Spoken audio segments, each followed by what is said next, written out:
আনন্দ বাংলা, আমরা নিরপেক্ষ নই, মানুষ ও সমাজের পক্ষে।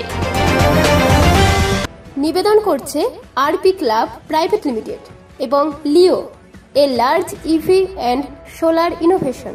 সহ নিবেদক বারডোয়ান ইউনিটেক টেকনিক্যাল ইনস্টিটিউট, যে দেয় চাকরি ও ভবিষ্যতের গ্যারান্টি।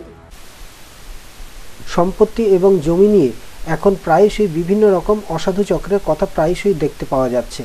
খবরের শিরোনামে বারবার উঠে আসে এই সম্পত্তির অসাধু চক্র। উল্লেখ্য, বর্ধমান ১ নম্বর ব্লকের রায়ান ১ নম্বর অঞ্চলের কপিবাগান এলাকার গোলাম রাব্বানির রয়েছে বেশ কিছু পৈতৃক সম্পত্তি।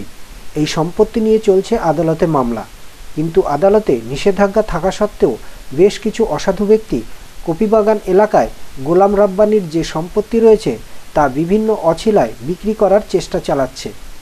সাধারণ মানুষ এই সম্পত্তি কিনে যাতে না ঠকে যান, তাই মালিকের পুত্র সাংবাদিকদের মাধ্যমে আকুতি জানান। তার উপরে আমাদের কোর্টের একটা কেস আছে, সেই কেসের উপরে একটা ইনজাংশন জারি আছে যাতে এই জায়গাটার উপর কোনো মালিকানাধীন যারা এখন আপাতত বর্তমান রেকর্ড দেখাচ্ছে তারাও যাতে কিছু না করতে পারে, বা সম্পত্তি যতদিন না কোর্ট বা প্রশাসন থেকে রায় পাচ্ছে, সিদ্ধান্ত আসছে, ততদিন যেন এই জায়গার উপর কোনো বিস্তারিত কাজ যেন বন্ধ থাকে। তার জন্যই আমরা আজকে এই কোর্টের অর্ডারের নোটিশটা আমরা লাগিয়ে দিয়ে গেলাম। আর বাকি আপনাদের চ্যানেলকে আমরা এটুকুই বলবো যাতে এই জায়গাটার উপর কোনো মানুষ না ঠকে যায়, বিক্রি বাটা নিয়ে টাকা পয়সা নিয়ে, সেই দিকটা দিয়েও নজর রাখতে বলবো যে সাংবাদিক ভাইদের, তারাও একটু প্রচারটা করে। বাকিটা আমার এই মালিকানা হচ্ছে পৈতৃক সিএসএ মালিকানা হচ্ছে গোলাম রব্বানি। তার এক ছেলে এক মেয়ের নামে ভুলবশত আরএস রেকর্ড হয়ে যায়। তার বর্তমানে এক ছেলে আর 2 মেয়ে মালিকানাধীন থেকে বাদ থাকে, তারা এখন কোর্ট কেসের আওতাধীনে আছে। জায়গাটা কোথায়? এই জায়গাটা হচ্ছে আপনার কপিবাগান, এটা রায়ান অঞ্চলের কপিবাগানে। কতদিন ধরে যাবতীয় কেস চলছে?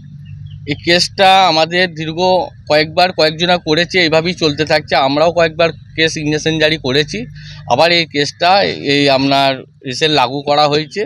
এবার সেই বিস্তারিতটা আমার এই কেস চলার কোনো কি বিক্রি করার চক্রান্ত করা চলছে?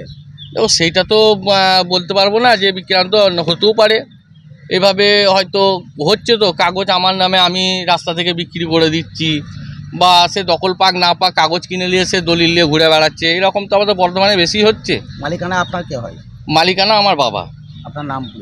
আমার নাম হচ্ছে শেখ সোহরাব, আমার বাপের নাম শেখ আশরফ, আর আমার বাবা হচ্ছে ওনার মায়ের সম্পত্তি শেখ সকিনা, আর এটা গোলাম রব্বানির সিএস সম্পত্তি। এই সম্পত্তি নিয়ে কি আতঙ্কিত রয়েছেন আপনি? আতঙ্কিত বলতে গেলে যে খুব একটা আতঙ্কিত আমাদের না। সম্পত্তি যেটা যাতে ফ্রেশভাবে হোক, বিক্রি হোক, ভালোভাবে হোক, প্রশাসনের অর্ডার দিক তারপরের উপর। আদালতে নিষেধাজ্ঞা না উঠে যাওয়া পর্যন্ত কেউ যেন ভুলবশত অসাধু চক্রে পড়ে এই সম্পত্তি ক্রয় না করেন। তো বেসিক্যালি জায়গাটা যেহেতু শরিকানা 5 জন আছে, তাদের মধ্যে ইন্টারনালি যে মিউচুয়াল আন্ডারস্ট্যান্ডিংটা সেটা কোনো একটা সমস্যার জায়গায় আছে। সেটা ভাগ বাটাটা নিয়ে হতে পারে বা কোনো পারিবারিক ব্যাপার নিয়ে হতে পারে। তো সেটা মিটে যাক, এবং এখানে 144 চলছে, এবং 144 চালাকালীন কোনো একটা জায়গাতে কোনো কনস্ট্রাকশন বা কোনো ডেভেলপমেন্ট হোক, এটা আইনত সিদ্ধ নয়। তো হ্যাঁ, মালিকানা যেই হোক না কেন, আগামী দিনে সেটা কোর্ট ডিসাইড করবে। কার ভাগে কী যাবে সেটাও কোর্ট ডিসাইড করবে। যেহেতু কেসটা মোকদ্দমা বর্তমান আদালতে চলছে, সিভিল জাজ কোর্টে চলছে, তো সেই জন্যে আমাদের প্রশাসনের কাছে রিকোয়েস্ট থাকবে যে যতক্ষণ এই জায়গাটা আন্ডার দ্য কোর্ট জুরিডিকশনে থাকছে, ততক্ষণ জায়গাটার ডেভেলপমেন্ট বা কোনো রকম কনস্ট্রাকশনের কাজকর্ম বন্ধ থাকুক। যখন নিষ্পত্তি হবে, বাদী বিবাদী যেই যাই হোক না কেন, তখন যেন তারা কোর্টের অর্ডার নিয়ে, রায় নিয়ে এই জায়গার উপরে ডেভেলপমেন্ট, কনস্ট্রাকশন, বিক্রি বাটা, যেটা আমাদের সৌরভ ভাই বললো, সেটা করতে পারে।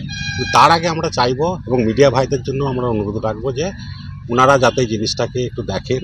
কারণ এখন বর্তমানে যেটা হচ্ছে, সেটা বিভিন্ন জায়গা, বিভিন্ন প্রপার্টি বিভিন্নভাবে ডেভেলপমেন্ট করে মানুষকে ভুল জিনিস দেখিয়ে, ভুল প্রলোভন দেখিয়ে, কম দামে এদিক ওদিক করে বিক্রি বাটা করা, যে একটা চলছে, একটা ট্রেন্ড চলছে, সেটা যাতে বন্ধ হয়।